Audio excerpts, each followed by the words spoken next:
I sure could use some help. Yeah, hey man, I think this guy needs some help. Yeah, I'll give you a hand. Hey, what's up, Internet? A friend of mine gave me this thing to sell for him on eBay. He had no use for it, so I played with it some and did some research on it. And there's quite a few of these things selling on the online market, so I thought I'd do a review to help some people out to get a better idea of what they're possibly going to buy. The surface of the lid is glossy. Fingerprints, are left on it easily. There are status LEDs right there, and they're easy to see when the lid's shut or not. There's 3 USB ports, an SD card reader, a 3.5mm microphone jack, a headphone jack, and the battery is held in by 2 screws, which is kind of interesting, and it sticks out from the bottom like baby bear's porridge. Just right.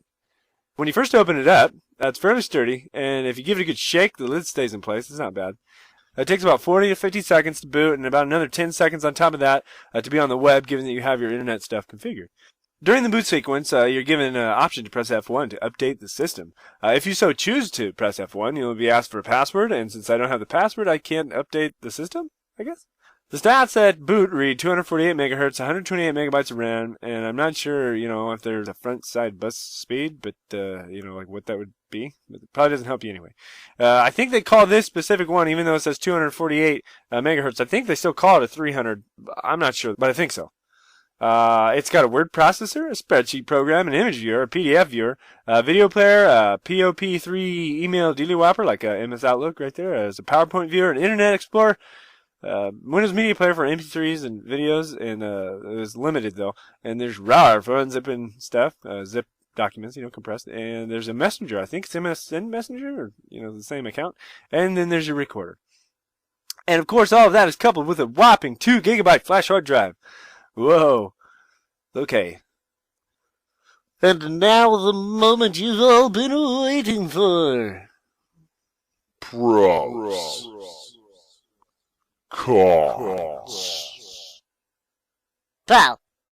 Roughly 9 by 6 by 1.25 inches. This thing is fairly compact, easy for portability, and can be put in gangster-sized pockets. Pro. At 1.33 pounds, 604 grams, or 21.3 ounces, this thing's lightweight. Pro. It is SDHC compatible with at least up to 8 gigabytes, per my own testing. Pro. This thing, unlike many computers today, has a reset button. So if you want to immediately shut the thing off, you can do that. And it shuts off. Pro. If you're a Windows user, you'll be able to navigate Windows CE here. It comes with it fairly easily. There's a start button, and there's a control panel, and there's icons that look like Windows stuff. Pro. The screen brightness has a wide range of adjustment. In my opinion, it's definitely bright enough to when you need it to be. Pro. Pro. The built-in wireless can connect to WEP or WPA networks, so it's pretty up to date. That's a good thing.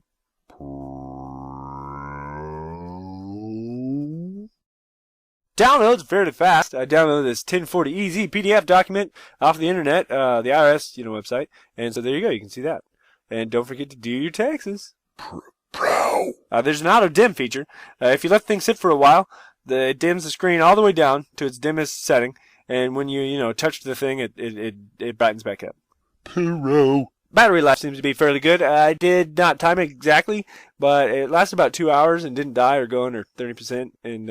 But that was with the screen at its brightest setting, but letting it sit for long periods of time on its dim feature and not really using it much, and it wasn't really using the internet or the wireless much either. So, yeah. Pro. The speakers are fairly loud. The volume is comparable to my compact CQ60 laptop. Pro. The shutdown speed is fast. It's always been under 10 seconds every time I had to do it. Pro. Whoa. The charger's cheap to replace when compared to other laptops on the market. It's just a 9-volt, yeah. The mouse trackpad size is really small. Take a look at it when I put my SD card on it. Yeah, it's very small. The keyboard is small when compared to a regular one, especially in regards to the shift keys and arrow keys. It's almost strictly exclusive to index finger use only. Ugh. Con.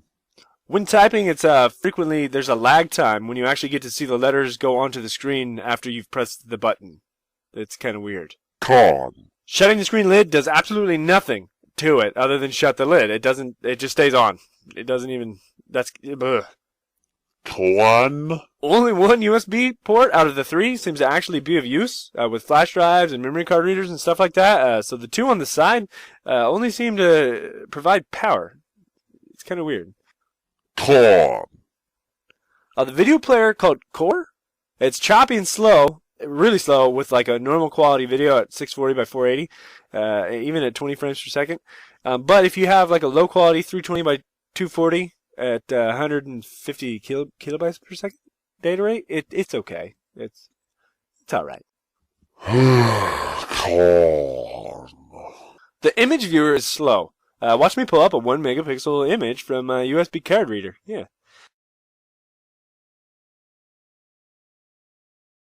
Now zoom in and pan around. This is all real time, what you're seeing here.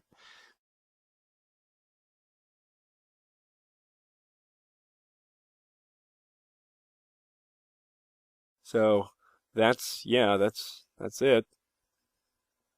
Con. The PowerPoint viewer doesn't really like to display images. So if you have like a PowerPoint with graphics and stuff, it doesn't, yeah. Con. The PDF viewer is limited to basic PDF documents. So if you've got like a brochure to some resort, that might not show up. But maybe if you choose to do your taxes, those documents will show up. Yeah. No, side note on that is you can't fill in spaces. It's just a viewer strictly. You can print, but you can't. I think you can print. I never tested that. Too bad it's in the mail. Con. Even though there's a recorder program, there's no built-in microphone. So you'll need to supply your own microphone. I did end up plugging my Turtle Beach headset into this bad dog and recorded something, and it came out okay. But that leads to Con. the headphone jack. When it's in use, it does not mute the external speakers, and I couldn't figure out how to mute the external speakers without muting the headphones too. So when I was listening to music and recordings with the headphones, the built-in speakers were still also making a lot of noise. It's not very good if you want to be quiet around others and listen to the thing, you know, like if you're on a bus or something. If there's a way around it, I couldn't figure it out. I spent maybe 10 minutes trying to figure it out. Con. The internet browser is limited. While you can check your email and go on Facebook, which is really slow and lags a lot, Facebook, you cannot watch YouTube videos easily. I saw some people online who were able to go on YouTube mobile and watch videos on these things, but I wasn't able to do so. It said something about not being able to connect. You can access Google Maps, but it's pretty slow. You might want to try the basic HTML Google Maps. Be quicker. Yee, con. While able to access WEP and WPA wireless networks, you will probably find yourself having a hard time configuring the password into this thing.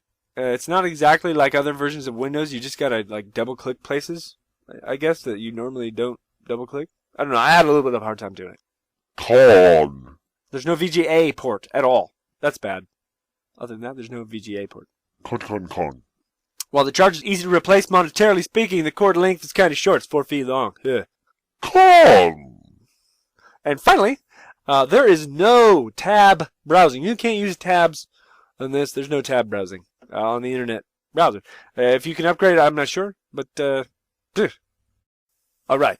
That's it for the pros and cons. A friend of mine gave me a poem, and he wants to read it for you, so I told him he could go ahead and do it. And here you go. Let's read that again. I do not like waiting for the internet browsers to load. I do not like programs that say they do something but don't. I don't like squishing my elbows and wrists to type. I don't like it when I can't use Skype. I don't like looking at plastic instead of screen. I don't like when one USB ports work rather than all 3. I don't like 128 megabytes of RAM. I do not like them, Sam, I am. But I do like to have access to the internet. Enough Facebook and emails I cannot get. I like to listen to a bunch of songs, but what will I do when something goes wrong? If all of my computers decide to take a crap, what will I do? Will I go crazy? Will I just snap? The thought of a backup computer is grand. Could this one do that? Oh, I'm sure that it can. And what better computer to give to your kids than one that's at the bottom, because I'm sure that this one is. I hope this review has helped you in some way. For now, good night, good afternoon, good morning, and good day.